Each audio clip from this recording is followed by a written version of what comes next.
and yeah. Okay, the question is, why is Dennis's picture on a Las Vegas Pros wall and not on a Legends? Because you're a legend. I'm not. I'm not. You're still way too young. Yes. You know, legends supposed to be dead, right? So living legends when. Living legends. But yeah, you know, we just touched some memories. We came 2007 in Coliseum Gym. I remember we did New York, the Keystone, in Olympia, right? Yeah. All these preparations. I'm a fan of his physique from very beginning. Super small waist, sweeping thighs. I think that your thighs look quite similar to mine, but you were a little bit more sweeping. But the thing that you had with that structure and wide shoulders like this, when you did the lat spread, he was going all over the place. Yeah, it was opening like. Yeah. But back crazy. in the day, you see, this is where, oh, Dennis needs the lower lats. Dennis needs the lower lats. The way you would hit the lats, supposed it's called lat spread. You're supposed to spread the lats as much as you can, and you were the widest. But then you have to tilt the back to get that lower lat thickness. But you see, for me, witnessing this, taping this, and seeing your back, I mean, this wide, there was nobody else that wide. Right. So I like that, but I know that even judges sometimes criticize you on that one.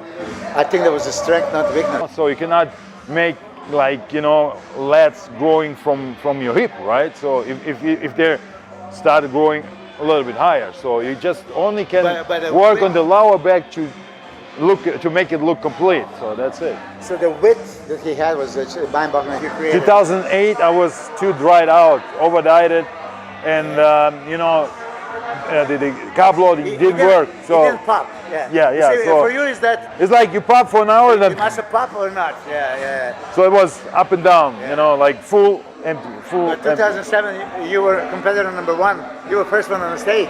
Yeah. You set the stage, you know, for this. Right away, yes, yeah. So that was my probably big plus point. Yeah. Just, you know, the first one who comes out like, oh wow. And then if someone is not in that good shape and a little bit smaller comes next after me, you know, it makes him look worse. I have to put him on the spot. I'm gonna have to. Do you think you could have won 2007? Yes, it's here. Possible, but I think Victor and me or myself, that will be, top two for sure, because I think we're at that 2 days we were the best in the lineup. So this is my my opinion, but you know, I'm not a judge, so. Yeah. I mean, it's always hard to say that. Yes. I can never say I deserved it to win, but me being your coach at the time, they say, oh, you are biased. I'm not biased. No, that was clearly. I'm seeing what I'm seeing. So Dexter was good. Was good, but Dexter was small next to you and Victor. Victor was full and wide and V-tapered and X-frame. So were you. So there was super close between you two. I would be inclined, you know, towards your physique because, you know, I like your shape. I mean, I love Victor's shape as well. You know, this is a tough thing when there's the two very close competitors. Somebody has to win and somebody has to lose. Or when it's 10 great guys, somebody has to be first and somebody has to be 10. But honestly, this is more for taste, right? So if it's not match your taste, you're never gonna see the guy who even probably in all the judgments criteria is better, right? But if you don't like the physique, like doesn't matter. I mean, you know, you'll never gonna say, okay, he's kinda right. Yeah, exactly. He's the winner. So, on that note, there is not one person I'm sure in the world of bodybuilding that would say I don't like Dennis Wolf physique, right? Probably, You're that universal that everybody either adores or respects and loves anyway. But you had that. What is bodybuilding judging? It should be shape first, aesthetics, okay? Balance, upper body, lower body, enough muscle mass, V-taper, X-frame, right? Then conditioning, then presentation, muscularity, you know, all these components. So if I would shut the light and just see your silhouette next to anybody else, let's take your silhouette next to Phil Heath, right? You are way wider, way more V-tapered, right? So, in aesthetics, shape judging criteria, you would win, right? then you look, you turn the lights on, and now you see, oh, quality, shade, Yeah, all this. exactly. Yeah, but I really think that also you were not mentioned many times as a top poser. Your posing routines were phenomenal. Thank you. Posing routine 2007 Olympia, look at it. One of my best ever, I think, like in the whole career, even as an amateur. It is. But you see, this is what I want to tell you. Me as an observer, it can be like 10 great poses. But if you don't connect them exactly the way you're supposed to, it doesn't look good. Your transitions, you would just know. Especially in 2007, Yeah. that was like everything on point. Everything was just on point. I love the routine. But I have to confess, because he was number one, and I had to check on you, and I had to check on Hide and somebody else, and they stopped me for a ticket, and I only saw the half of your routine. You were, I remember, yeah. Yeah, I didn't see even the whole routine. I was so pissed off. Yeah. I remember you came too late to, Yeah, you know, too late. and we didn't know what was the issue, so yeah. They stopped me and like, oh yeah, you have to be here in line. Like, I said, please, Dennis is going to be there, and they made me wait. But I've seen you walking off, at least. Well, it's not that too late, right? Yeah. Hey, It's Milos, always good great seeing you, memories, my and man, yes. this is amazing that you're living in Vegas right now. Yes. So it's we should probably have to check get out this together. gym and train a couple times together. I'm always open. I'm not sure that I'm gonna go full in on his giant sets, but We have to I don't know, repeat man. 2007 James. Oh damn! I don't have the same mindset anymore because Let me show you. This is Dennis Wolf. 2007. This is the first time I trained with Milos. Thank you, workout. I'm gonna pull that out. 8, 9, and 10 more. 10 more. 1, 2, 3, 4, 5, 6, 7, 8, 9. Sorry. All right. So this is what I'm calling pushing to the limit. Yeah. You see, I loved it. Hey, I couldn't even talk. No carbs, crazy workouts, no English. 2 times a day. Yeah, 2 times a day, in the morning and at night. So it's not like in the morning, 9 o'clock. So Milos was like sometimes late. So we were supposed to meet at 9, so he came at 11. So then we trained for 2 hours. Then I went back to the hotel, had some meals, had a nap, and then back to the gym. So, and it was going on for weeks. So. You see, Peter told me this. My fiance told me that I was late now. Dennis says I was late. I didn't think I was that late. No, don't worry. Just maybe once. Yeah, no, it was great times, and unbelievable, because he just started remembering. So how we spend the days in the gym. That was just so insane. And you remember, because I could put you across the street in that hotel.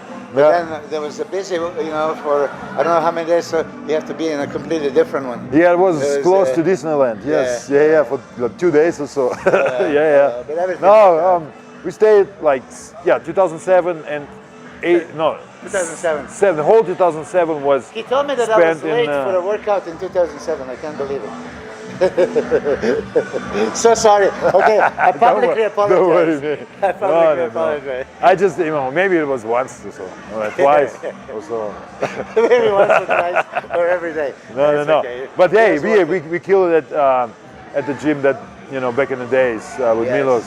That was just insane. But it was like, work, eat, sleep, nothing else, Cardio, first training and second training. So that was the day plan, So, but hey, but somehow I'm not gonna miss the times, because it's different life chapter or chapter in life. But it's the greatest memory. You see, you were one of the best in the world all these years, coming, making great living, traveling the world. Yeah, it was being paid for exciting time. It was really, really exciting, and being considered that you are the guy that can't win. You're this close. Yeah, you never believe when people tell you, because it's always like, oh, okay, maybe because you want something, the people kind of, I don't say like throw something extra in, like so you like it, you know, you like to hear it, but then you figure it out yourself that you definitely are in the top. So here's the question: at which point did you realize, oh shit, I can win this? 2007 Olympia. 2007. Yeah. You remember the crowd? Yes. That was the first time, like sold out 10,000 people, and they were howling wolf.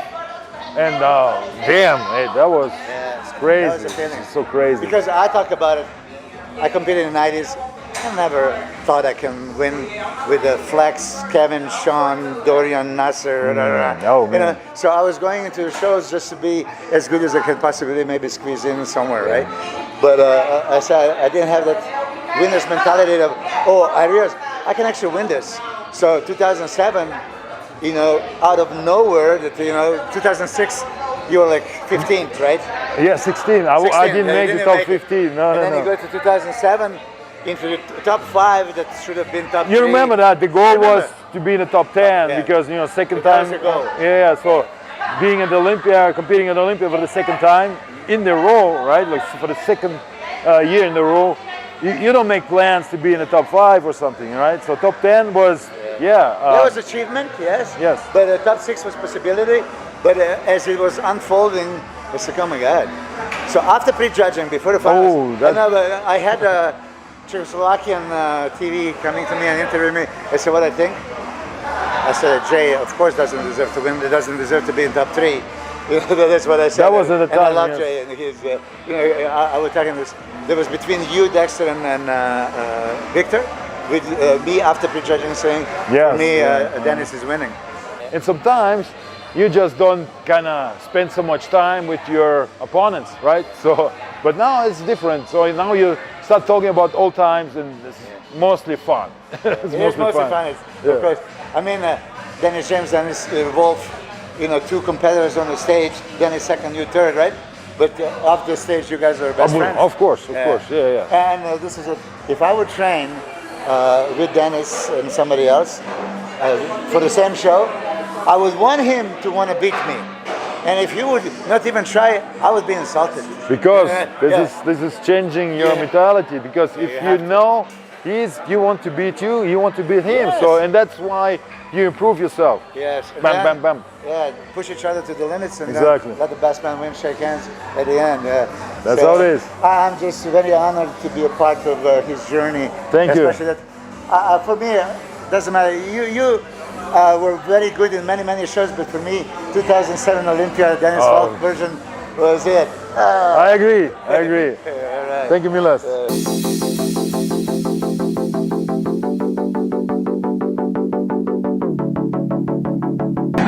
Thank you very much.